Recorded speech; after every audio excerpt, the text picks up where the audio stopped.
La saison des résultats d'entreprises bat son plein et ils se révèlent pour la plupart d'entre eux supérieurs aux attentes du marché. Résultat, la publication du nombre de créations d'emplois en janvier aux États-Unis en dessous des attentes des analystes n'a pas entaché l'enthousiasme des investisseurs. Le CAC 40 progresse de 0,90% vers les 5659 points et de pratiquement 5% cette semaine. Au chapitre des valeurs, Vinci s'offre la première place de l'indice, plus 5,78% malgré une chute de plus de 61% du bénéfice net du groupe qui se refuse par ailleurs à communiquer des perspectives pour 2021. En hausse également Renault plus 5,23%. La spéculation autour de la prochaine arrivée d'Apple sur le segment des voitures électriques profite aux constructeurs car le nom de Nissan, le partenaire de Renault, est cité par la presse comme cible possible du géant californien. Le compartiment bancaire est également bien orienté après avoir hésité sur la marche à suivre.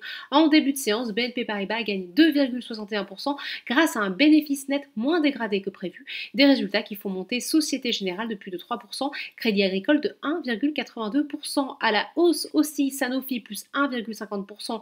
Le retard pris dans le vaccin contre la Covid-19 n'a pas entaché les résultats du groupe qui va proposer un dividende au titre de l'année 2020 en hausse à 3,20€ par action. À l'inverse, Alstom lâche encore 5,79%.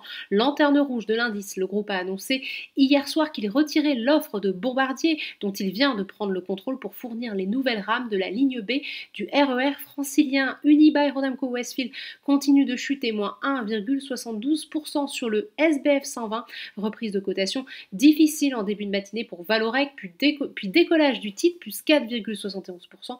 Pour rappel, le groupe a trouvé un accord avec ses principaux créanciers pour réduire sa dette qui se traduira par sa prise de contrôle par deux fonds d'investissement. Société Générale maintient par ailleurs sa recommandation conservée et son objectif de cours de 21,30€ sur le titre du parapétrolier. Accor et Fnac poursuivent leur rebond tandis que Forestia accuse une deuxième séance de baisse. Du côté de Wall Street, les avancées sur le plan de relance américain prennent le pas sur la légère déception sur l'emploi privé. Au moment de la clôture du marché parisien, les trois indices de la bourse de New York évoluent dans le vert. Voilà, c'est tout pour ce soir. N'oubliez pas, toute l'actualité économique et financière est sur Boursorama.